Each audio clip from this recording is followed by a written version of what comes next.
In 1895, Paul Signac made this painting, In the Time of Harmony. The golden age is not in the past, it is in the future.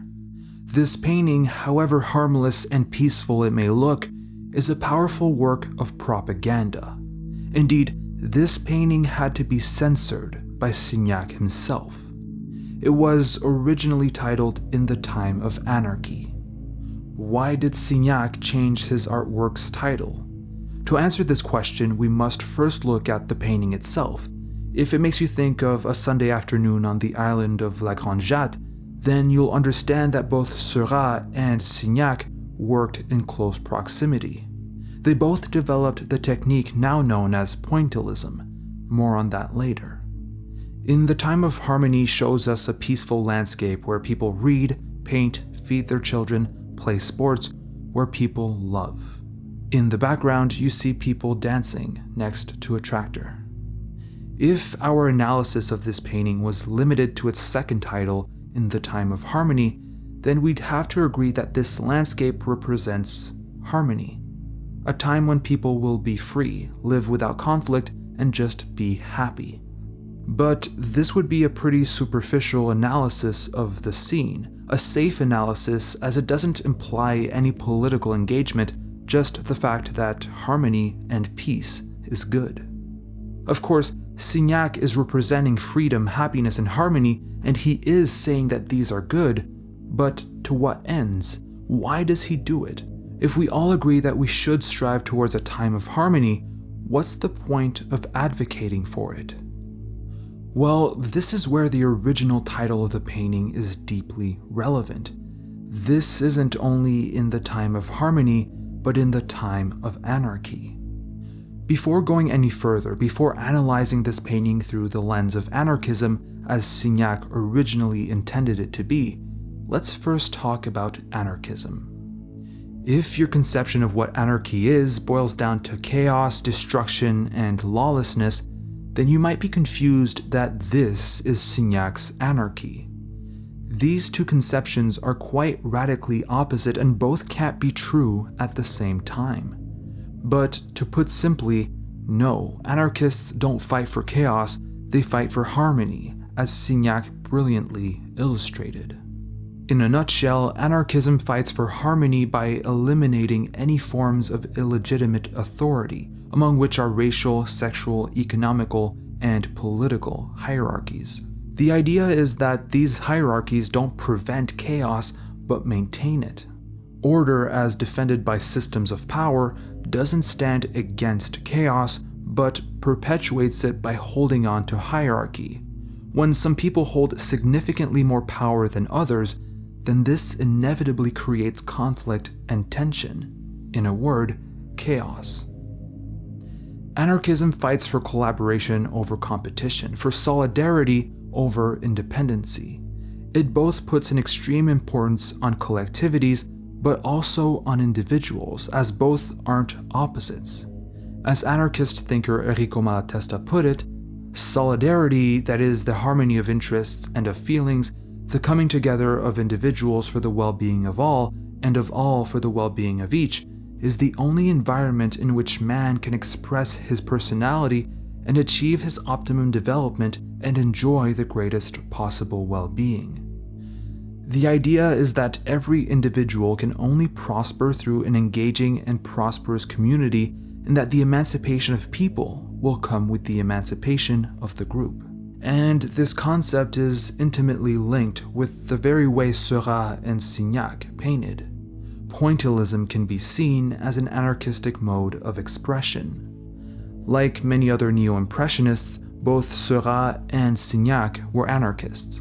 They both believed in the abolition of capitalism and in the abolition of the state. They both believed that individuals could only be free through collective emancipation, and that the collectivity could only be free through individual emancipation. And what is pointillism if not that? The emancipation of the individual dot through hundreds, if not thousands, of other dots. It's the reassertion of the dot of the individual, but while keeping in mind that without the other dots, a single dot isn't much.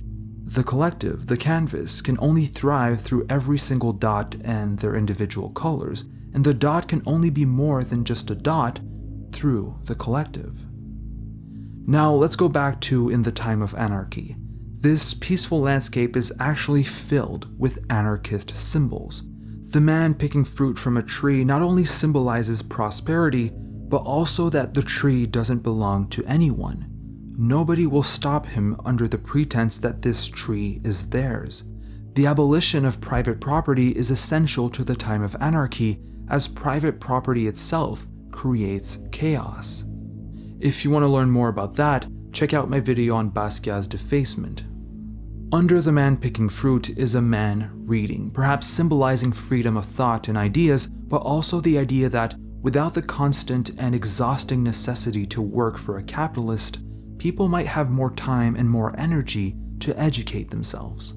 The arts are represented in the background as, again, people might have more time to dedicate themselves in artistic development in the Time of Anarchy. The couple central to the painting not only represents free love, but also the appreciation of beauty as they both admire a flower. As Signac said, when the society that we dream of exists, when rid of the exploiters who exhaust him, the workers will have time to think and to learn. He will appreciate all the qualities of a work of art. Finally, the last element of this painting I want to focus on is the people dancing next to a tractor. The idea here is pretty simple but extremely important. As technology renders us more productive, we should be able to work less. If a tractor, for example, allows me to do in 4 hours what used to take me 8 hours to do, then I could limit my workday to 4 hours. However, if profit for the upper class is the only way to measure growth in any given society, then working for this upper class is the only priority. Not the arts, not education, not community, not love. In the Time of Anarchy gets rid of the upper class to give the workers time to think, to learn, and to appreciate the qualities of a work of art. The title In the Time of Anarchy reveals an infinitely more complex and fascinating purpose to this painting. Everything about this work becomes so much more powerful when knowing the political ideals of the artist who created it. If In the Time of Harmony is an empty ode to peace, In the Time of Anarchy is a sharp criticism of the systems of domination preventing harmony and prosperity. So why did Paul Signac change the title of the painting? Why did he sacrifice the political incisiveness of his first title? The rooster at the bottom right of the painting might be able to answer that question. Élisée Reclus, another anarchist thinker, wrote of the rooster as a bird that will fight until it wins or dies. Signac painted the rooster during the trial of the 30. But before talking about the 1894 trial of the 30, I want to go a couple of years back, all the way to 1871, where a 2-month revolution took place in Paris. The socialist experiment was called the Paris Commune. Many anarchists were part of this revolutionary project, including, notably, Louise Michel, and a genuine sense of revolutionary hope was created. Capitalism was undermined, democracy was promoted and upheld, bourgeois rule was fading. But the French government had to put an end to it. The government didn't want to lose Paris, and it certainly didn't want socialists worldwide to have hope. It didn't want Paris to become an example of a post-capitalist society the same way it had once become a post-monarchist example to Europe. So the government had to crush the Commune, which it did. La Semaine Sanglante, or the Bloody Week, was a complete massacre. It was estimated that around 20,000 communards were executed in a week, not killed during battle, but executed by firing squad. That's almost 3,000 socialists and anarchists killed per day in the streets of Paris. This made clear to anarchists worldwide that a revolution was possible, but that any attempt at it will be brutally and violently crushed by the bourgeoisie. It was made clear to anarchists by the Semaine Sanglante that a peaceful revolution would not be possible and that the bourgeois would never relinquish their power without a fight. The powerful would rather murder thousands of people than give up their power. So it's around that time that propaganda of the deed started being adopted by anarchists. The idea was to very often inspire revolutions through violent revolutionary action. Many bombs were thrown at bourgeois institutions, symbols of the bourgeoisie were taken down, many regicides, tyrannicides, and assassinations were done against the ruling class. Why? Because, as exemplified in the past, these people would murder anarchists if any of them even thought of threatening their power. By killing them, revolutions could be sparked, and the future of these revolutions would be more secure. American President William McKinley was assassinated in 1901, and French President Sadi Carnot was assassinated in 1894, both murdered by anarchists. The same year, in 1894, the trial of the 30 tried 30 anarchists for being, well, anarchists. This was done under les lois scélérates, or the wicked laws, which notably prohibited anyone from doing any anarchist propaganda. These laws were adopted by the French government in response to anarchist bombings and assassinations of the elite worldwide. Some of the defendants were friends of Signac, mainly Félix Fénéon, whose portrait he painted in 1890.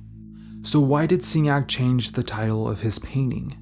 It's simple: censorship. Signac had to sacrifice the political efficiency of his painting in order to not be jailed. He wanted to criticize the government's inherent authoritarian nature, but he couldn't because of this very nature. In the Time of Anarchy became In the Time of Harmony because harmony to Signac was a synonym of anarchy which wouldn't send him to jail. It's really a shame that this masterful painting lost its political significance due to its change in title. Most people who will see this painting will gloss over the extremely important political advocacy of its creator. But perhaps there might also be advantages to this censorship. Signac was able to parallel anarchy and harmony. He was able to present anarchist ideas through art, and these ideas, now that we can openly talk about them, can be shared through his painting.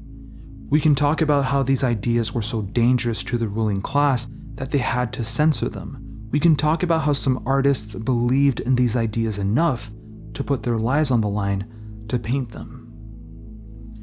If you enjoyed this video, I encourage you to share it with friends because I do believe this painting is extremely important.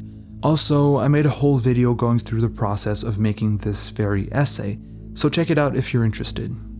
Thank you so much for watching, thank you for liking and subscribing if you have already, and I'd also like to thank especially You Design I Write, Kohler, and every other patron for supporting the channel. If you also want to support the channel, check out patreon.com/thecanvas.